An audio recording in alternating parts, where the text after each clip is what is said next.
ఈ రోజే డౌన్లోడ్ చేయండి. మీ ఫేవరెట్ షోస్ చూడండి. నేను అదే నా అసిస్టెంట్ ఉన్నాడు కదా, అతనికి కూడా యాక్సిడెంట్ అయితే ఇదే హాస్పిటల్లో అడ్మిట్ చేశారు. నేను పరామర్శించడానికి వచ్చాను. ఎనీవే బావా, నువ్వు చాలా మంచి పని చేశావు. ఒక అమ్మాయి ప్రాణాన్ని కాపాడావు. Good thing. నువ్వుండే డిప్రెస్డ్ స్టేజ్లో నిజానికి ఎవరి గురించి పట్టించుకోవడం మానేశావు. అలాంటిది తనని కాపాడావంటే నువ్వు నార్మల్ అవుతున్నావు బావా. కళ్ళ ముందుకు ప్రాణం పోతుంటే అలానే చూస్తూ ఉండలేం కదా. యా అఫ్కోర్స్ బావా. ఆ బాధ నీకంటే బాగా ఎవరికి తెలుసు బావా.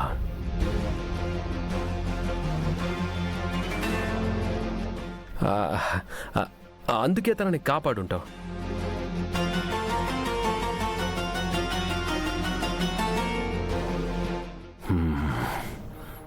నీలో ఈ డిస్టర్బెన్సే ఉండాలి రుద్ర.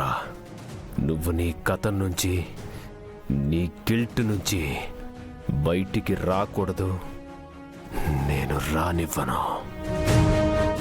విజయేంద్ర ప్రతాప్ కుటుంబ నాశనం భాను ప్రతాప్ చావుతో మొదలైంది. చివరికది రుద్ర ప్రతాప్ చావుతో అంతమవుతుంది. అంతం చేస్తాను.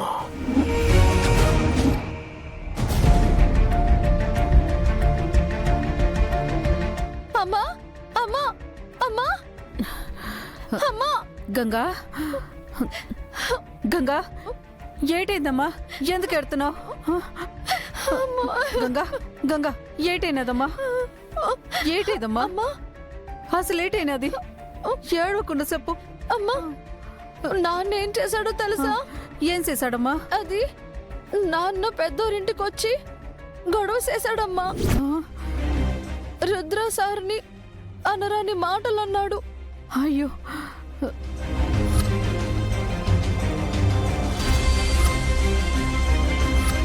నా కూతురు మీద నీ కొడుకు మోజుపడ్డాడని చెప్పాయా? అమాయకురాలను చేసి నేను బొట్లో వేసుకుందామని చూశాడు. నాకు పనిచ్చి ఆదుకొని నన్ను వాళ్ళ ఇంట్లో మనిషిగా చూసుకున్నందుకు పెద్దోరికి తీరని అవమానం జరిగిందమ్మా. రుద్ర సార్కైతే నా ఇంట్లో ఉన్న విషయం కూడా తెలియదు. పాపం ఆయన కూడా నా వల్ల మాటలు పడ్డారు. నాకు సాయం చేయబోయి పెద్దోరు రుద్ర సార్ ముందు దోషిగా నిలబడాల్సి వచ్చిందమ్మా. అందుకే నా వల్ల వాళ్ళకి బాధపడకూడదని వచ్చేసానమ్మా. చేసిన ఘనకార్యం సాలక మళ్ళీ మీ అమ్మకు నా మీద సాడీ చెప్తున్నావా? చాలే అపవయ్యా. రాత్రి అసలేం పట్టించుకున్నట్టు తిరిగి వచ్చినప్పుడే నిన్ను అనుమానించాల్సింది. కడుపులో ఇంతీసం పెట్టుకుంటావనుకోలేదు. అయినా నీకు ఏం పోయే కాలం వచ్చిందని అనవసరంగా వాళ్ళందరినీ బాధ పెట్టినావు. నోర్మేవే, గౌరవంగా ఉండాల్సిన నా కూతుర్ని వాళ్ళ ఇంట్లో పని మనిషిగా వాడుకుంటుంటే చూస్తూ ఊరుకోమంటావా? చూడు, ఎన్ని రోజులు ఒక లెక్క, ఇప్పుడు ఒక లెక్క. నా కూతురు కష్టపడడం నేను ఇంకా చూడకూడదు, అంతే. పెళ్లికి ఎదిగిన కూతుర్ని ఎవరింటికో పనికి పంపిస్తే నలుగురు ఏమనుకుంటారు చెప్పు? అందుకే నా కూతురికి లక్షణమైన సంబంధం చూసా. దగ్గరలో మంచి ముహూర్తం చూసి పెళ్లి కూడా చేసేస్తాను.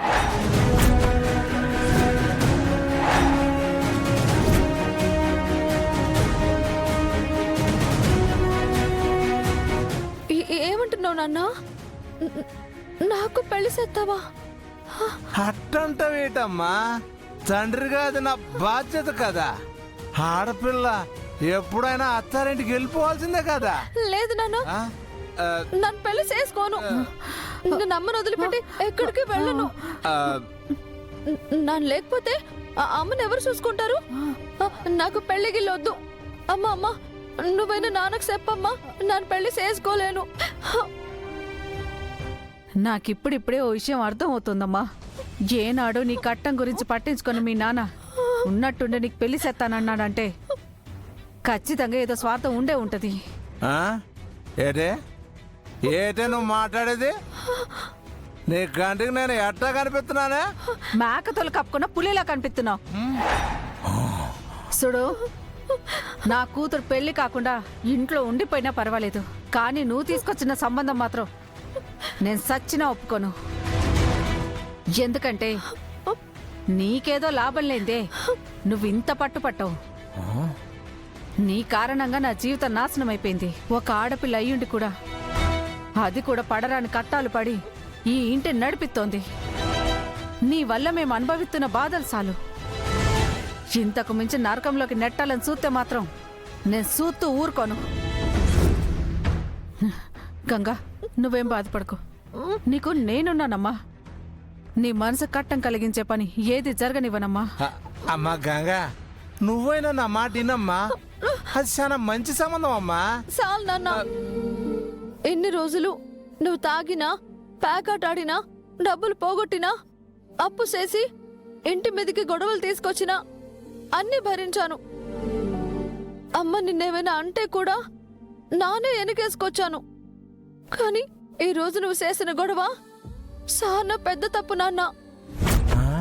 ఒక గొప్ప మనిషిని, మంచి కుటుంబాన్ని బాధ పెట్టావు.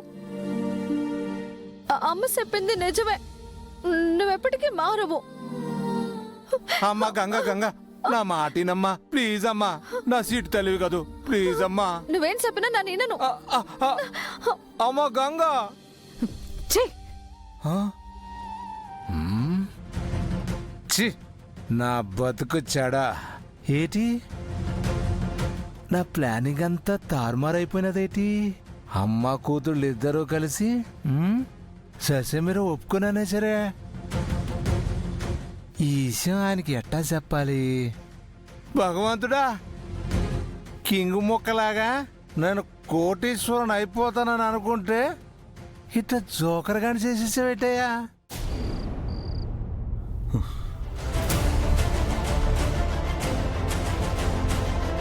మనం చేసిన ప్లాన్ మొత్తం రివర్స్ అయింది సార్.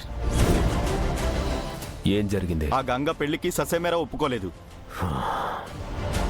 దానికి తోడు వాళ్ళమ్మ ఆ పైడిరాజు మీద అనుమానంతో పెళ్లికి వద్దంటే వద్దంటుంది. ఆ తాగుబోతే ఎదవ డబ్బులు తీసుకుని పెళ్లి అయిపోయినట్టే అని ఉత్తి మాటలు చెప్పాడు. ఆ అమ్మ కూతురు దగ్గర వాడి మాట చల్లలేదు. ఏం మాట్లాడుతున్నావు మణి? ఈ వీరు స్కెచ్ చేస్తే జరగకపోవడం అనే మాట రాకూడదు. అయినా నా ముందెవరైనా తలాడించాలే తప్ప తలపోకరు చూపించకూడదు.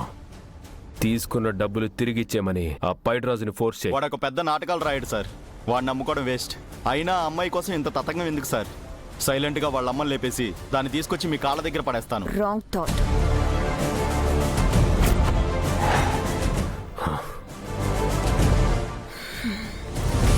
అన్ని పనులు ఆవేశంతో చేయకూడదు, కొన్ని ఆలోచనతో చేయాలి. గంగ తల్లి ప్రాణాలతో ఉంటేనే మనం అనుకున్నది జరుగుతుంది. వాళ్ళ అమ్మని, ఆమె అనారోగ్యాన్ని అడ్డుపెట్టుకుని గంగను ఒక ఆట ఆడించొచ్చు.